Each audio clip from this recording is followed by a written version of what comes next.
Está todo mundo participando. A paz do Senhor. Eu sou o pastor Clayton Pomerene e quero convidar você para o maior evento de educação cristã do Brasil, a 36ª Conferência de Escola Dominical, que vai acontecer na cidade de Florianópolis, Santa Catarina. Eu também estarei lá presente e vou falar sobre o futuro da educação cristã, como as tecnologias podem estar atreladas às profundas verdades bíblicas e como usar isso da melhor maneira possível. Vou falar também sobre discipulado na escola dominical, relações humanas na escola dominical. Portanto, faça sua inscrição, meus irmãos de todo o Brasil, mas especialmente meus conterrâneos, irmãos, professores de escola dominical, superintendentes, líderes, pastores. Nós vamos nos encontrar em Florianópolis na 36ª COED. Que Deus lhe abençoe.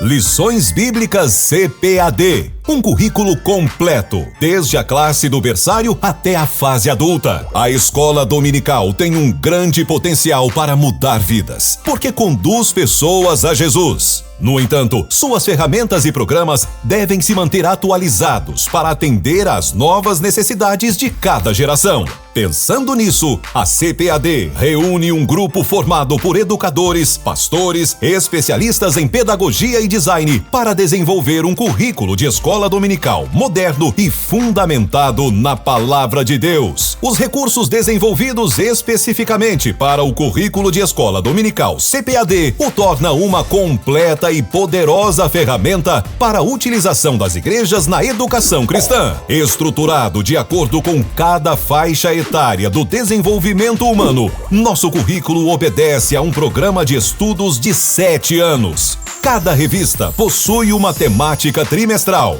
com 13 lições para estudos em cada domingo. Toda lição aprofunda os conhecimentos e princípios bíblicos para um aprendizado eficaz de todos os membros da igreja, desde o berçário até a classe de adultos. Nosso currículo é o resultado de muita dedicação, diversas horas de trabalho e estudos detalhados da Bíblia Sagrada, metodologias pedagógicas, comunicação e design. Cada página busca modelos de excelência para o processo de ensino-aprendizagem, tanto para professores quanto para alunos. Este trabalho interdisciplinar resulta em um material ideal para a educação cristã, cumprindo o objetivo de oferecer à igreja recursos da mais alta qualidade e integridade bíblica. Adquira hoje mesmo sua revista Lições Bíblicas, um produto com a qualidade CPAD.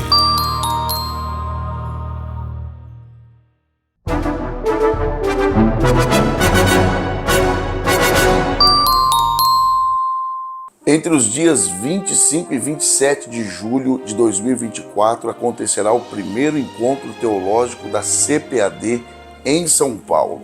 Você não pode ficar de fora. Nesta ocasião, com palestrantes nacionais e também palestrante internacional, nós trataremos sobre assuntos teológicos pertinentes aos dias atuais. Aliás, o tema é sugestivo para este encontro teológico.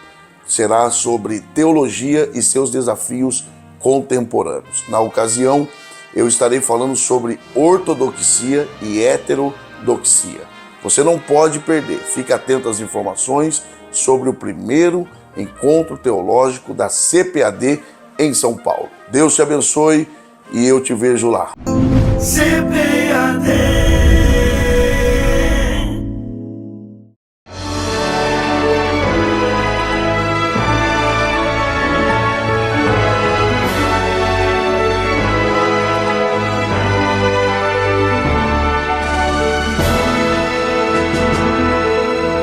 Subsídios. Lições Bíblicas. Jovens. Lição 12. A realidade bíblica do Evangelho na cultura. A paz do Senhor Jesus Cristo. Eu sou o pastor Alexandre Coelho, comentarista da lição de jovens deste trimestre. Quero dar a você as boas-vindas para mais um momento em que nós vamos conversar sobre a lição da Escola Dominical, mais especificamente a lição de número 12, cujo título diz A Realidade Bíblica do Evangelho na cultura.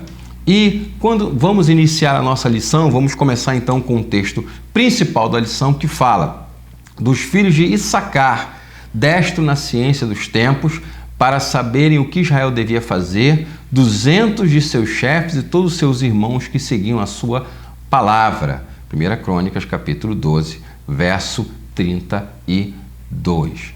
É interessante observar que quando nós falamos sobre cultura, nós estamos nos referindo à forma como as pessoas vivem, o ambiente onde elas estão e todos esses detalhes que são inseridos aí no que nós chamamos de ambiente cultural. O resumo da nossa lição fala que o Evangelho nos ensina a interagir com a cultura do nosso dia sob a perspectiva da Palavra de Deus. Observe então que quando vamos fazer a leitura das Sagradas Escrituras, nós temos orientações divinas para andar com Deus e com os homens que nos cercam, as pessoas que nos cercam, à luz das orientações do que Deus determinou na sua palavra. E quais são os objetivos da lição desta manhã? O primeiro, mostrar a importância da cultura. Segundo objetivo, saber que o Evangelho não é contra a ciência. E terceiro, ressaltar o poder transformador do Evangelho nos ambientes culturais. Essa é a proposta dessa nossa lição desta manhã e é um desafio para você, professor de escola dominical, que vai estar diante dos seus alunos para abordar justamente essa questão relacionada à cultura, ao ambiente cultural, todos os elementos que envolvem o que nós chamamos de cultura e de que forma um jovem cristão vai se posicionar para, com base nesses elementos, refletir a glória de Deus no ambiente cultural. A introdução da nossa lição fala que quando se fala a respeito do Evangelho e seu alcance, é preciso que se observe as transformações que ele gera nas culturas onde ele chega. Na história da humanidade, percebe-se que muitos países passaram por grandes transformações sociais positivas quando o Evangelho chegou em suas terras. Quando a gente pensa nessa possibilidade de ver a palavra de Deus, o Evangelho, entrando em ambientes onde antes ele não existia, ele não estava, nós vamos ver determinadas situações positivas acontecendo, como, por exemplo, famílias sendo valorizadas, mulheres sendo respeitadas, crianças sendo reconhecidas, educadas e respeitadas e pessoas que têm um rumo diferente na sua vida. Quantas vezes nós temos ouvido testemunhos de pessoas que antes de aceitarem Jesus, de terem contato com o Evangelho, com a Palavra de Deus, tinham um rumo na sua vida que delimitava que o final daquela vida seria um final muito complicado, muito doloroso, muito ruim. Mas a partir do momento que a pessoa tem contato com a Palavra de Deus e contato com o Evangelho, ela já muda a sua perspectiva de vida, muda a forma de pensar e tudo isso é fruto da ação do Espírito Santo na vida dessas pessoas que recebem a Jesus como seu Salvador e se sujeitam a essa nova forma de vida que a Bíblia ordena. Então, esse tipo de transformação acontece e é um pouco sobre isso que nós vamos abordar na lição deste próximo domingo. Por isso, nós dizemos que a cultura, quando recebe o Evangelho, ela é modificada independente do local em que ela esteja. Por que nós falamos sobre esse aspecto? Porque quando vamos visitar outros lugares, mesmo dentro do Brasil, nós percebemos que a cultura na região sul tem um perfil, a cultura da região nordeste tem um perfil, a cultura da região norte tem um perfil, a cultura da região centro-oeste tem um perfil e a cultura do sudeste também tem um determinado perfil. E quando nós falamos nesse aspecto, estamos dizendo que independente do perfil, do local, da cultura em que aquele grupo social esteja inserido, nós vemos mudanças acontecendo graças à ação da palavra de Deus na vida dessas pessoas. Vamos então ao tópico 1 da nossa lição. O tópico 1 da nossa lição fala sobre a importância da cultura. E o que é cultura? Já que vamos falar sobre cultura, vamos pelo menos contextualizar e explicar o sentido dessa palavra. O termo cultura ele é amplo. Ele engloba assuntos como arte, conhecimento científico, língua e as tradições de um povo. Todo grupo social tem sua própria cultura. A comida, a forma de vestir, de trabalhar, de falar e a maneira como a pessoa interage com o ambiente em si são componentes da cultura. Em geral, ela é repassada dos mais velhos para os mais novos, no lar, no trabalho, na escola, por meio da literatura também. Também através de manifestações artísticas, como a música e arte, desenhos, pinturas. Tem uma série de situações em que a cultura de um determinado grupo social é repassada de diversas formas. Esse é um aspecto que nós devemos levar em consideração. Então, quando nós falamos sobre cultura, estamos falando sobre todo o conjunto de conhecimentos que envolve a vida de um povo e, dessa forma, como esse tipo de conhecimento e interação com o ambiente vai tratar em relação a um outro tipo de grupo, um outro tipo de povo. Nós, por exemplo, sabemos que a cultura do Oriente Médio é diferente da cultura do Brasil. Não é? Quando nós vemos a cultura que cercava os homens do Antigo Testamento, percebemos que eles tinham ações e determinados comportamentos que no Brasil, por exemplo, nós não temos. Porque a cultura, ela pode, em alguns momentos, variar de acordo com o local, com o tempo, e aí é que entra a graça do Evangelho no tocante à cultura. A cultura pode variar, mas a palavra de Deus e o Evangelho não vão variar. Ok? Esse é um aspecto que nós devemos levar em consideração. As formas de aquisição da cultura geralmente são variadas e se ela não for preservada, ela será esquecida. É por isso que no Antigo Testamento nós vemos Deus diversas vezes orientando os pais a que falem com os filhos, ensinem seus filhos e mantenham, a começar dentro de casa, a cultura que Deus orientou Moisés a trazer para o povo de Israel. Por isso nós dissemos que se a cultura não for preservada, ela será esquecida. Por isso Deus orientou o povo de Israel a ensinar seus filhos a que não esquecessem da sua lei. Deuteronômio capítulo 6, versos 6 a 9. A cultura e a língua de um povo podem sofrer modificações com o passar do tempo. Tomemos como exemplo a nossa língua. Não é?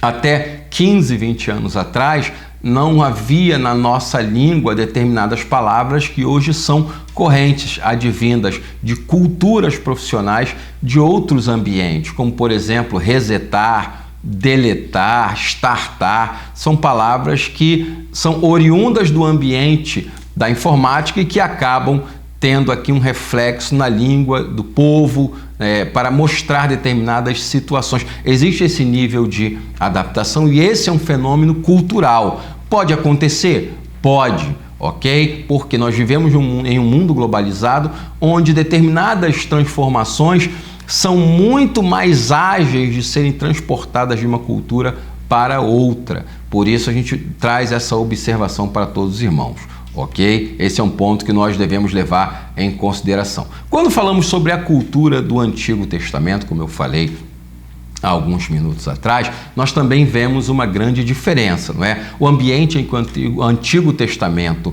foi escrito tinha uma cultura voltada em boa parte para a criação de animais e o cultivo da terra.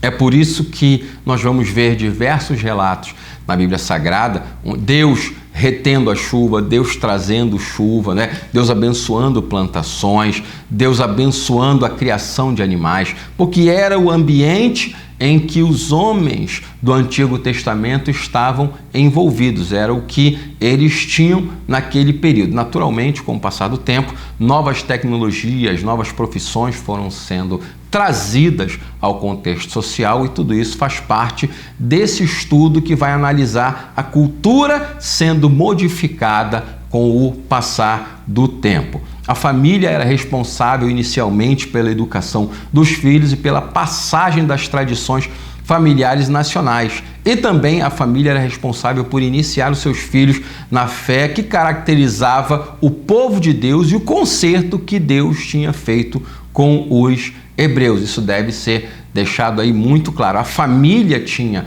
esse nível de obrigatoriedade para lembrar aos seus filhos que eles eram de Deus, que eles faziam parte de um povo que tinha feito um pacto com o Deus eterno.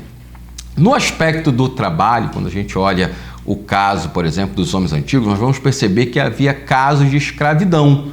Por quê? Naquela época, entendia-se que aquilo era permitido. Não que Deus aprovasse, mas havia esse tipo de situação que acontecia não só em Israel, mas no Egito e todas as nações conhecidas de então. Basta dizer que entre os gregos havia escravidão e entre os romanos também, que subentende-se serem povos avançados para a época. Era uma distorção daquilo que nós já falamos numa lição anterior sobre o trabalho. Mas também havia pessoas livres e que trabalhavam e recebiam seus salários, ok?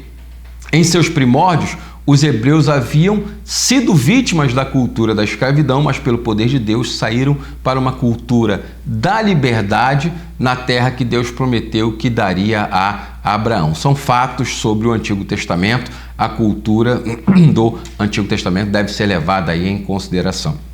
Ainda sobre a cultura do Antigo Testamento. Na cultura israelita, a família era patriarcal. E os pais, para evitar dificuldades de relacionamento, tinham participação muito ativa na escolha do cônjuge para os seus filhos. Hoje em dia, essa expressão patriarcal tem sido muito deturpada por ideologias mais modernas, trazendo a perspectiva de que na cultura, no ambiente patriarcal, o homem era dono, opressor e fazia uma série de questões injustas para com outras pessoas. Na verdade, quando nós falamos sobre esse aspecto da família patriarcal, o homem era responsável pela provisão, pela proteção e por tudo aquilo que fosse responsável para tornar a sua família uma família abençoada. Vamos deixar isso aí muito claro. Por quê? Porque hoje em dia muitas ideologias têm se levantado e utilizado essa expressão patriarcal como um sinônimo negativo, esquecendo-se na maioria das vezes, que o homem, o chefe da casa, era o responsável por prover, trazer segurança, também ajudar na educação e toda a infraestrutura que a família precisasse no aspecto de sustento e proteção. O homem é que era responsável nesse aspecto, ok? Observe que Abraão, quando ele chama, nós estamos falando aqui também sobre a questão dos pais terem uma atividade muito forte no tocante ao casamento dos seus filhos. A própria palavra de Deus deixa claro que Abraão enviou seu servo Eliezer para escolher a esposa de Isaque, e essa escolha deveria ser feita dentre os familiares de Abraão e não dentre as mulheres naquela região onde Abraão morava, porque Abraão conhecia o costume dos povos no ambiente em que ele estava e entendeu que aqueles costumes não eram adequados para aquele filho, ou seja, para Isaque, que estava herdando também uma promessa de Deus. Os casamentos, eles aconteciam, davam certo e, via de regra, em alguns casos, como esse no caso de Isaque, as moças acabavam conhecendo seu noivo e o noivo acabava conhecendo a noiva praticamente no dia do casamento. Era um costume da época, hoje isso não acontece mais, ok? Entretanto, nós estamos falando sobre como funcionava a cultura no Antigo Testamento. Como nós falamos aqui também, a fé era passada dos pais para os filhos, e a lei de Moisés, ela é muito enfática nesse aspecto, porque a lei de Deus, ela responsabiliza os pais por esse aspecto de transmitir não só a questão da cultura, mas também da fé em Deus para os seus filhos. Os pais eram responsáveis por isso. Hoje em dia tem se discutido bastante sobre a questão da a escola ensina e os pais educam, independente dessa premissa estar certa ou errada. Nós vemos que o padrão bíblico é que os pais devem ensinar os seus filhos dentro de casa e também para a vida, ok? As nações no entorno do Antigo Testamento mantinham relações comerciais umas com as outras e possuíam exércitos para se defender ou contratavam exércitos de outras nações para auxiliar nas guerras que eram travadas. Esse é o contexto cultural com o qual o Novo Testamento se descortina e se apresenta para todos nós. E a cultura no Novo Testamento? A cultura dominante era a romana entre os países em que o evangelho chegou inicialmente, isso já no período do Novo Testamento. Os romanos dominavam militar e administrativamente o mundo conhecido, e a sua perspectiva era que o império proporcionaria segurança nas relações entre os países, impondo uma paz obrigatória. Ou seja, os romanos eles entendiam que os povos dominados não deveriam fazer guerras entre si. Portanto, quando um país tinha um desentendimento com outro, no Império Romano, os romanos impunham a chamada Pax Romana. Era uma paz obrigatória. Ainda que houvesse animosidade entre aqueles povos, eles não poderiam ir à guerra uns com os outros, não poderiam brigar, porque Roma os impedia. É o que nós chamamos de Pax Romana, uma paz obrigatória e imposta. Naturalmente, esse modelo de pacificação não trazia uma paz interior às pessoas, não fazia com que a opinião de um grupo mudasse em relação ao outro. Eles apenas não se atacavam nem se degladiavam, ok? A perspectiva, como nós falamos, dos romanos era paz obrigatória, Pax Romana, e eles costumavam, os romanos, preservar a religião dos povos dominados. O que eles exigiam? Nós queremos somente que vocês façam um dia de culto a César, esse no aspecto religioso. No aspecto financeiro e econômico, os romanos cobravam impostos dos povos dominados. Afinal de contas, era um exército muito grande que precisava ser mantido. Por isso, o processo de expansão dos romanos também passava por esse tipo de modelo. Os gregos que antecederam os romanos, no aspecto da história, os gregos foram dominados pelos romanos, mas a cultura dos gregos dominou a cultura romana, no aspecto da filosofia, da língua, que esses elementos foram absorvidos pelos romanos e isso se tornou corrente nos tempos do Novo Testamento. Tanto que o Novo Testamento não foi escrito inicialmente em latim, foi escrito em grego. Posteriormente, nós vamos ver que o Novo Testamento ele vai ser traduzido depois para o latim, mas o Novo Testamento foi escrito originalmente na língua grega, que era a língua corrente, por incrível que pareça, do Império Romano. O Novo Testamento, como nós falamos, que tem a sua herança cultural dentro do ambiente grego, foi preservado aí durante séculos. E os hebreus, nos dias de Jesus, estavam sob domínio romano, contudo, tinham liberdade de realizar seus cultos e pagavam tributo a César. Como eu disse, os romanos permitiam que os povos dominados mantivessem sua fé, seus modelos de culto, desde que eles pagassem impostos e não desrespeitassem César. O ponto 2 da nossa lição vai falar sobre o Evangelho e a ciência. A ciência como era a ciência nos tempos antigos. Os homens não eram ignorantes e as grandes construções ultrapassaram séculos, como as pirâmides do Egito, e as grandes obras literárias que temos ainda hoje são mostras de que os homens antigos sabiam como aplicar a matemática e usar a escrita de forma que esses dois elementos viessem a perdurar. Os conhecimentos a respeito da engenharia, medicina e educação não surgiram no século XX. Ou seja, o homem antigo ele era um homem inteligente, não era um homem ignorante. Quando você observa a construção das pirâmides, das 7 maravilhas do mundo antigo, você vai perceber que os homens eram inteligentes e sabiam usar a matemática para fazer cálculos, para fazer uma série de elementos arquitetônicos. Tudo isso nos mostra que o homem, desde antigamente, já era dotado de inteligência. O Templo de Salomão, por exemplo, foi construído em 7 anos e esteve existindo ali durante 410 anos, quando Nabucodonosor o destruiu. Por mais que em nossos dias tenhamos aperfeiçoado os processos de construção de prédios e tantas outras artes da engenharia, essas melhorias ocorrem com base em algo que já existe. Okay? Deus, portanto, dotou os homens com inteligência para fazerem grandes feitos. E a ciência nos nossos dias? Com o advento do movimento chamado Iluminismo, surgiu o método científico que trouxe regras para serem usadas nas pesquisas e nas ciências. Como método científico, estabeleceram-se mecanismos para que a experiência científica pudesse ser testada repetidamente e se chegasse aos mesmos resultados. Infelizmente, muitos cientistas se valeram do uso desse método para dizerem que tudo que existe é matéria e que Deus não existe.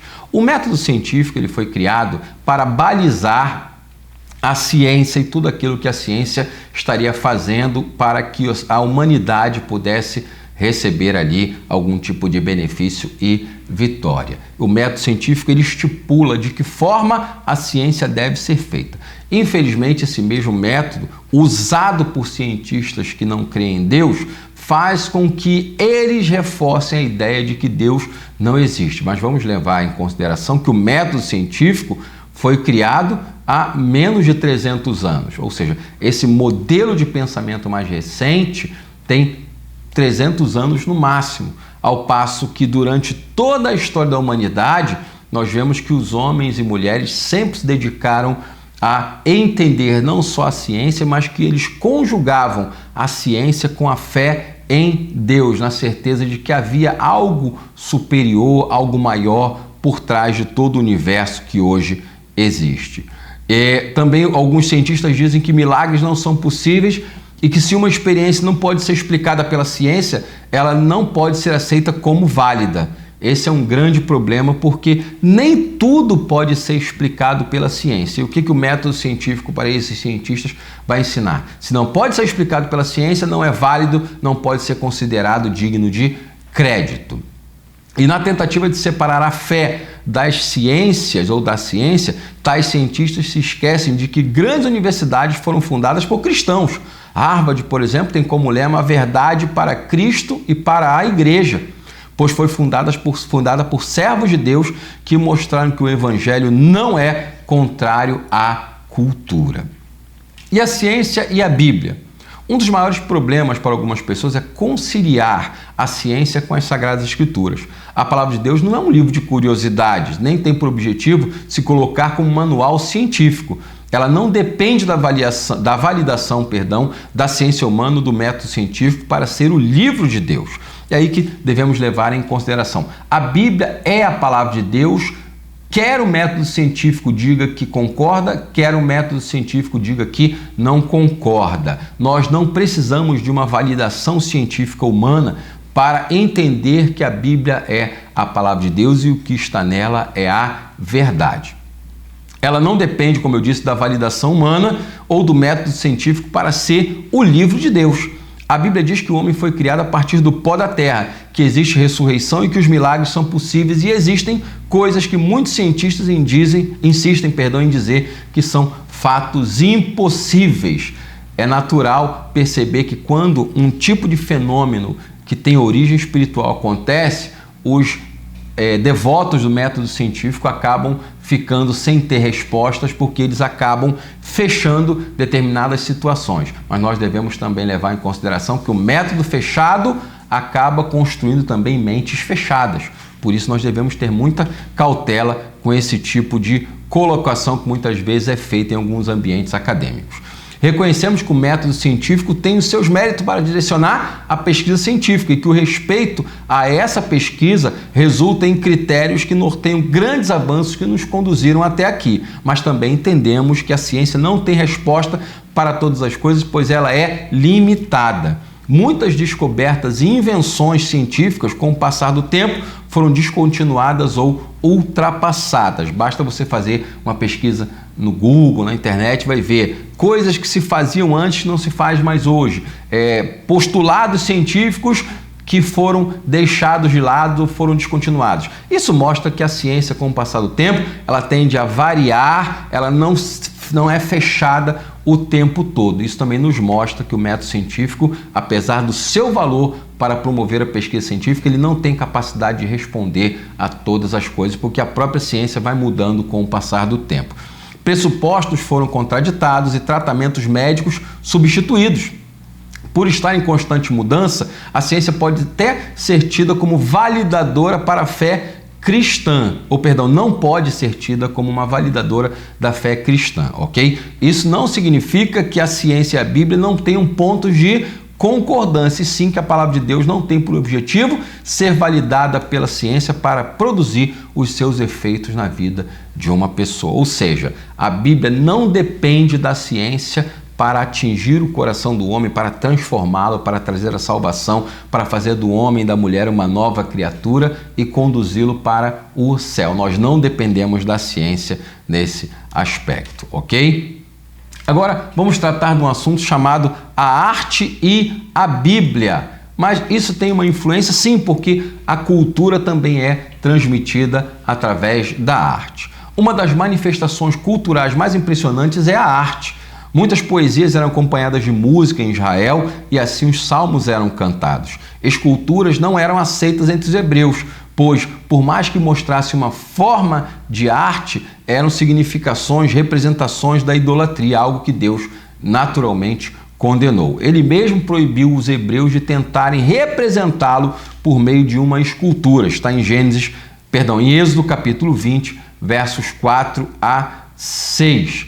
O Templo de Salomão, por exemplo, que era uma grande obra arquitetônica, era uma obra de arte, pois Deus tem prazer naquilo que é belo. O próprio Salmo nos indica, Salmo 96, verso 6, adorai ao Senhor na beleza da sua santidade. Ou seja, Deus, ele privilegia e considera o estético. Tanto que o Templo de Salomão foi uma das grandes maravilhas do mundo antigo, dada a sua beleza, a sua arquitetura e tudo aquilo que foi usado para construí-lo.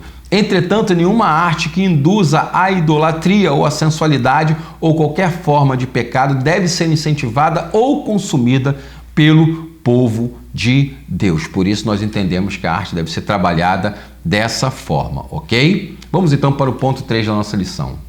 O ponto 3 da nossa lição vai tratar sobre uma cultura transformada pelo Evangelho. O Evangelho tem um poder transformador.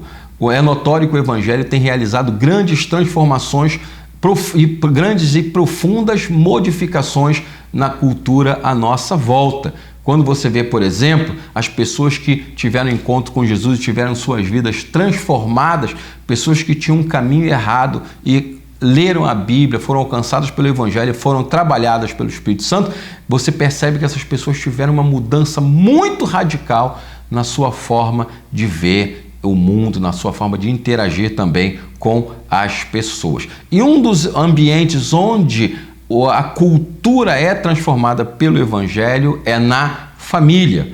Um dos ambientes onde a fé cristã tem demonstrado um poder de Deus é na família. O Evangelho torna os pais mais responsáveis, os filhos mais obedientes, os cônjuges mais conscientes no tocante ao amor que devem manifestar um pelo outro.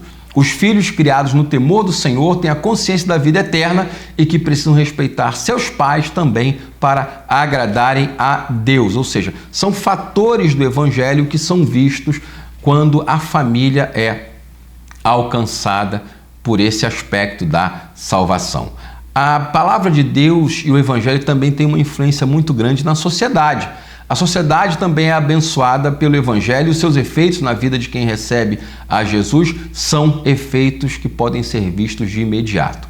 Infelizmente, hoje em nossos dias, há algumas iniciativas de lei que proíbem a Bíblia Sagrada de ser lida nas escolas e em ambientes públicos, mas permite que a Bíblia seja levada, por exemplo, para ambientes prisionais. Mas por que então a Bíblia serve para tratar da vida da pessoa que está encarcerada por ter cometido um delito, um crime, e não pode ser utilizada num ambiente público onde as outras pessoas podem acompanhar ali a leitura e até ter um entendimento mais adequado do Evangelho? São pontos que nós precisamos levar em consideração e pensar para que possamos ver qual tipo de caminho a nossa nação está levando. Não são poucos os testemunhos de pessoas que antes iracundas, nervosas e que arrumavam briga com todo mundo, acabam se tornando pessoas pacíficas, mansas, mais ordeiras, pessoas que antes não gostavam de trabalhar, pessoas que cometiam crimes, quando aceitam Jesus e são trabalhadas pelo Espírito Santo de Deus, são pessoas modificadas, e isso nada mais é do que o efeito do Evangelho dentro da sociedade, ok? Nós percebemos também crianças ociosas que cometiam delitos na Inglaterra, na época do período em que Robert Hicks fundou ali a escola dominical. Ele percebeu que a igreja estava aberta, mas as crianças não entravam. Então Robert Hicks decidiu trazer aquelas crianças para serem trazidas ali à igreja para aprenderem o inglês, a matemática, a aritmética, noções de moral e cívica e principalmente ler a Bíblia Sagrada. E a gente vai perceber que 3 anos depois dessa experiência, Robert Hicks vai publicar no seu jornal a transformação que o Evangelho fez na vida daquelas crianças e também na vida dos seus pais. Tudo isso nos mostra que o Evangelho tem a capacidade de fazer uma mudança no ambiente cultural que vai trazer benefícios para as pessoas. Vamos então concluir dizendo que o Evangelho produz mudanças significativas, positivas na cultura de um povo. A palavra de Deus nos mostra que o pensamento do ser humano foi afetado pelo pecado e que por isso o homem tenta deixar Deus de fora da ciência e do ambiente cultural. E também devemos levar em consideração que nós, como cristãos, precisamos ter os argumentos inteligentes e corretos à luz da palavra de Deus para mostrar a esperança da nossa fé, a esperança que faz com que nós estejamos prontos para agradar a Deus em todos os momentos. Sempre lembrando que a cultura de um povo, ela tem valor, mas ela pode e deve ser transformada pelo poder de Deus. Que Deus abençoe grandemente a sua aula, te dê sabedoria e graça para tratar desse assunto e, acima de tudo, orar pelos seus alunos e alunas que convivem numa cultura que é uma cultura que vai fazer o possível para torná-los cada vez mais pecadores e afastados de Deus. Que Deus abençoe grandemente a sua vida.